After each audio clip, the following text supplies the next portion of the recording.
आप देख रहे हैं colours of politics YouTube channel. इन चुनौतियों को समझना और उनसे निपटने के लिए कम से कम कुछ कार्यक्रम मिनिमम ही हम एक इनिशिएट के तौर पर लेके अगर आगे बढ़ेंगे तो शायद आने वाले साथियों के लिए उस रास्ते पे चलना थोड़ा सुगम रहेगा। और सिर्फ यही बात नहीं है साथियों, ये जो जलेस है इसकी फितरत क्या है। बहुत से लोग लिखते हैं, पढ़ते हैं कविताएं, कहानियाँ, लेकिन हम जलेस से क्या अपेक्षा रखते हैं। अगर हम ईमानदारी के साथ इसको हमने देखा है, परखा है, तो हम ये कह सकते हैं कि ये जो संगठन है ये हमारे जीवन को कुछ अर्थ देता है, कुछ मायने देता है। हम अपने पड़ोस में रहने वाले, बाज़ार में चलने वाले जो कमज़ोर लोग हैं या इस किस्म से हमें दिखाई देता है, वो हम उन्हें पहचानते हैं दूर से कि हाँ ये आदमी दिक्कत में है, ये बच्चे के पास कपड़े नहीं है, ये नंगे पाँव है।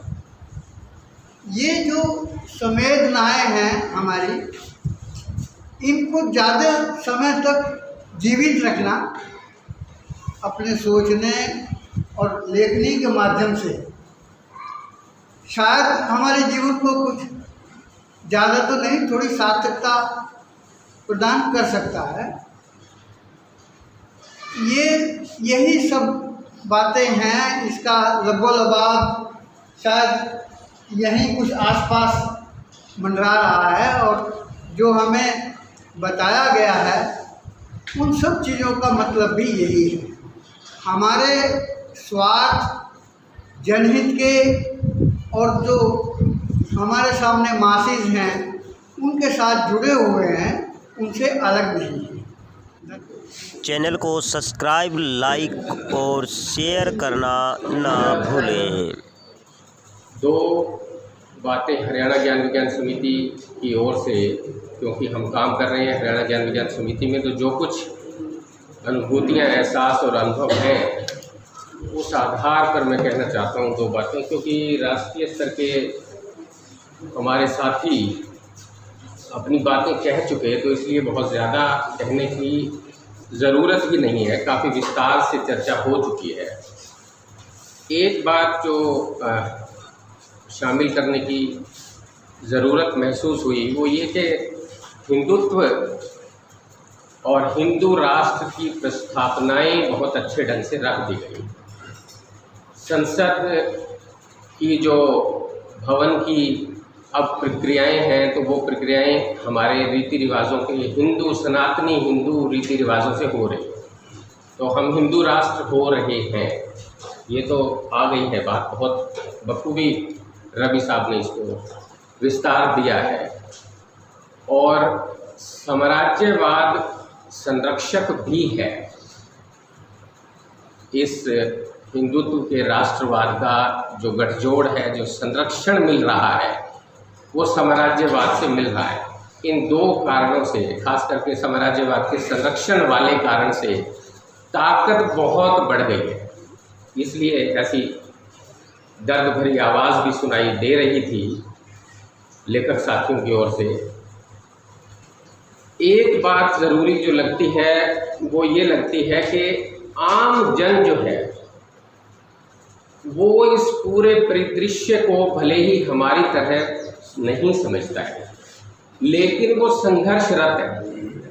आम जन ने संघर्ष से मुंह नहीं मोड़ा कभी भी, चाहे आप किसान आंदोलन देख लीजिए या तमाम कामगारों के, मजदूरों के तमाम आंदोलनों को आप रूबरू होकर देखिए, कड़े संघर्ष भी जारी है। ये बात केवल इसलिए इशारा करने की बात है कि आज द्वंद्वात्मकता कहीं खो ना जाए। द्वंद्वात्मकता का लेखन बहुत क्लिष्ट है, बहुत जटिल भी है। लेकिन उसकी दरकार बहुत ज़्यादा है।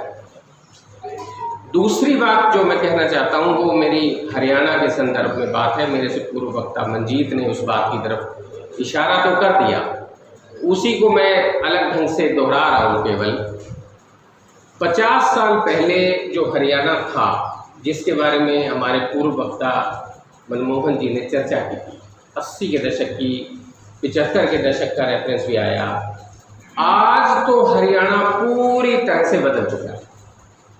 आज वो हरियाणा नहीं है, और जो बदलाव आया उसके सैकड़ों आयाम यहाँ चर्चा हो सकती है, लेकिन कार्यशालाओं में होगी, यहाँ नहीं होगी। ये तो सम्मेलन है।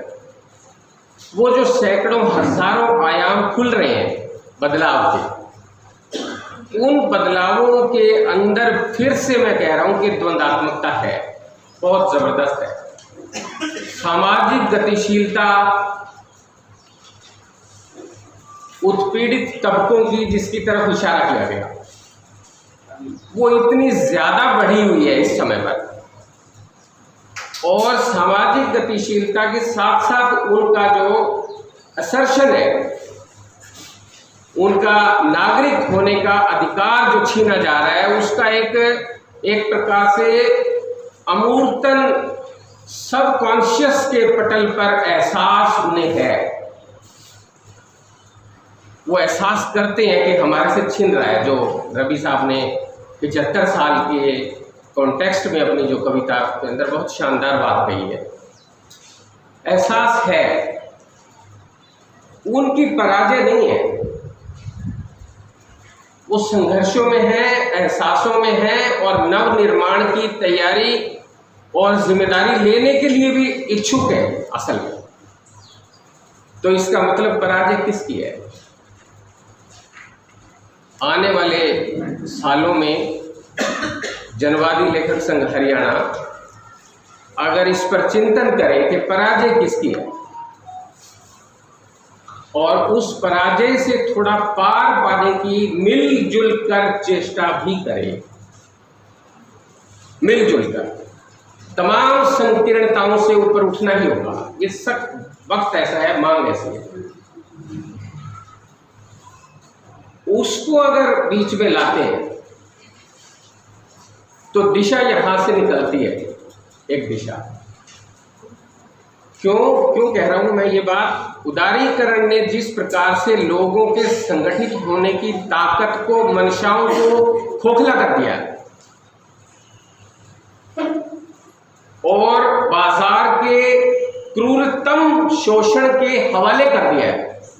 छोटी सी 2-3 बात कहना चाहती हूँ कि संस्कृति का पूरा जो रीति रिवाज का पूरा एरिया था जो महिलाओं ने भुगता, वो तो था ही पैट्रियार्की के तहत। बाजारीकरण का जो पूरा मनमोहन ने, और सांप्रदायिकीकरण का जो इबाद रब्बी जी ने कहा, तो ये तीनों जो संस्कृति के चैलेंजेस हैं इस समय, मुझे लगता नहीं कि हम सांस्कृतिक रूप से इन सारे चैलेंजेस को, इसके पूरे आयाम को हम समझते हैं। पहली बात तो पूरे कद में इसे देख पा रहे हैं, जबकि भुगत रहे हैं।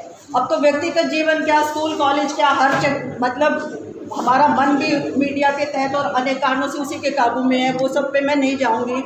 लेकिन मैं ये कह रही हूँ कि इन तीनों चुनौतियों को थोड़ा सा रणनीतिक हस्तक्षेप, संस्कृति के जो 3 एरिया हैं, रीति रिवाज का पूरा, जो पैट्रियार्की का, जो बाजारीकरण का, और जो नया सांप्रदायिकीकरण का है संस्कृति के क्षेत्र में, इस पे हम रणनीतिक हस्तक्षेप करते हुए थोड़ा सा हम जो है उस हिसाब से अपनी रणनीति बनाएं।